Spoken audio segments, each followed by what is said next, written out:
Good afternoon again. This is Michelle Scaife. I'm your Extension Agent with Better Living for Texans here in Montgomery County, part of Texas A&M AgriLife Extension Service. Today, we're making quesadillas. Why? Because they're delicious, and Taco Tuesday is a real thing. But can a quesadilla be part of a healthy eating plan? Let's investigate. This is my plate. This is what the USDA uses as a guideline to help us to understand how to build healthy eating patterns. So if we take a look at it, let's see what it says. My plate recommends that half of our plate be fruits and vegetables. Okay, fruits and vegetables give us a lot of good fiber, a lot of good nutrients, antioxidants, all of that stuff. Very important. A fourth of our plate, it recommends to be grains, preferably whole grains. They're going to give us carbohydrate and energy. Very important to keep us nice and full and moving around all day. The other fourth of our plate is recommended to have protein, preferably a low saturated fat, lean protein, such as chicken or lean ground beef or even beans. Over here in the corner, we have dairy products. The reason we recommend dairy products is because it's full of calcium and vitamin D. Those low-fat dairy products are there to help us build strong teeth and healthy bones. So if we consider a quesadilla or a taco, how would that fit into a healthy eating pattern? Well, let's begin at the beginning. Tacos usually start with something like a tortilla, so that would be part of our grain group. If we wanted to make that a whole grain, we could look at corn tortillas or whole wheat tortillas. Awesome, healthy options. For a protein, we could have something like chicken, lean ground beef, or beans. Great ways to use. Even fish would be a good option here. We could add to those two things some good vegetables. Maybe not so much fruits, but pineapple would work. But let's look at that. Vegetables. Any vegetable can go on a quesadilla. Something sweet like corn, something crunchy like carrots, maybe onions and peppers or chopped cilantro. All of it works. And then when it comes to the dairy, we could add down in there some sour cream, low-fat sour cream, or even better would be a non-fat, non-flavored yogurt, which is full of probiotics and really good for you. Now, let's make this quesadilla. We're going to start by washing our hands because that's the most important safety thing in the kitchen.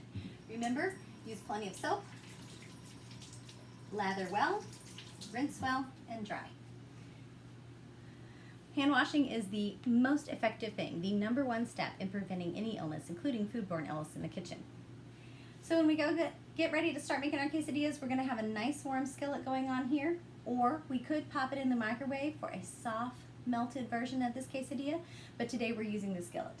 When we're using a skillet, we need to be very careful to know where all of the areas on the skillet are hot so that we don't burn ourselves. Now, the first thing that we're going to put together is that cilantro yogurt. What we're going to do is this tasty dip is going to have a lot of great calcium, going to be very low fat, very low calorie, but pack a nice bunch of flavor. So we've got here just a simple, plain, non-fat yogurt. I'm using Greek today because that's what I like. It's a little bit tangy. To it, we're going to add cilantro. That's going to add that nice savory flavor to it. We're going to give that a stir.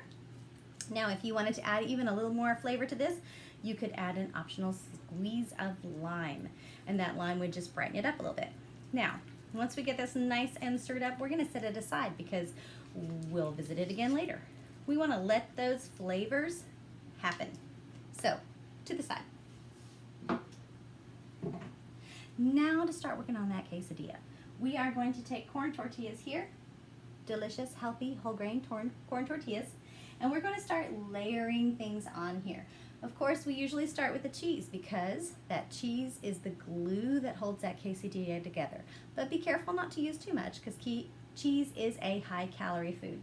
So I've got cheddar here. You can use whatever low-fat cheese you like, not too much. And we're going to be using today some black beans. Black beans are an excellent plant-based protein. Very easy, very convenient. Be careful opening those cans. Anytime you open a can, you want to make sure first to wash the top and be careful using your can opener because the edges of that can be really sharp. So once that can is open, drain those beans, give them a little bit of a rinse, and let them sit for a moment to get some of the water off of them. Now, We're gonna add some of those beans to our quesadilla here. Nice protein, really good for us. Now, to that, I'm gonna add some shredded carrot because it's a vegetable that I had in the refrigerator and it adds a nice crunch to our quesadilla. So a little bit of shredded carrot, a little bit of corn, because again, that's a vegetable that we had in here.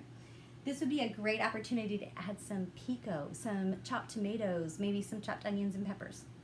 Then we're going to put another little bit of cheese on top of there, not too much. The big key, the big trick with making quesadillas is to be careful not to overstuff them, because if we put too much stuff in it, the tortilla may break, but it also will spill all over the skillet as we're trying to melt them and crisp them up. So we're going to very carefully put our quesadilla with all the good veggies and cheeses on there into our skillet, and then we're going to put another tortilla on top, the little roof to our building. Now, again, like I said earlier, you want to know where everything is hot.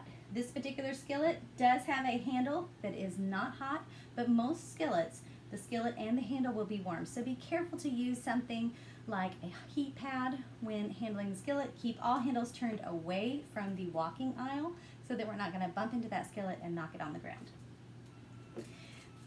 As our quesadilla is melting, what we're going for here is something a little bit toasty on that tortilla, but we want that inside to get warm and melty. We didn't use too much cheese, just enough to make sure that things are going to stick together and be really tasty. So you can hear the cheese kind of sizzling and melting. You can come over here with your spatula, be really careful of the heat, give it a look and see. We want that brown, the bottom to have just a little brown on it, and that way we know it's going to be nice and crispy. We can kind of peek underneath of the top tortilla and see if things are melting yet, and for us, we're getting just a little bit of melt in there. If you want to, take your spatula and smush it down a little bit to make sure that everything starts sticking together before we flip, which is usually the test of, did we overfill that tortilla? All right, are we ready? And flip. Not too much filling. I didn't do too bad. Again, we're just gonna go a few more seconds here. If you like your tortilla nice and soft, you like your quesadilla really soft, then you don't want to cook it too long, maybe just enough to get it nice and warm and a little bit melty. Again, you could always pop it in the microwave to keep it good and soft. But if you like it crunchy or crispy, cook it a little bit longer until those tortillas get nice and crunchy. We're going to go in the middle here and have it somewhat warm and toasty, but not too much so. Remove from skillet, put on plate. Nice, right? Super simple, super easy.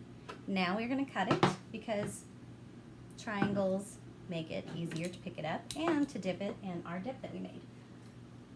Always be careful when using a knife. Make sure that your hand is on the handle, not on the blade, that you have a nice firm grip, and that you're pointing it down. So we're going to give our quesadilla a little bit of a cut. We've got a little bit of crunch here on this tortilla. Yum. Sounds good, smells good, right? Don't forget to turn off your skillet. Now, we've got our quesadilla in triangles. We have our delicious cilantro lime yogurt dip, and we are ready to go. Very healthy, very quick Taco Tuesday, and if you're gathered around with family and friends, everybody could build their own. How much fun would that be? By the way, Better Living for Texans is funded by the USDA's SNAP Ed program. For more cooking inspiration and recipes, visit me at Facebook at BLT Montgomery or Better Living for Texans Montgomery County. See you there.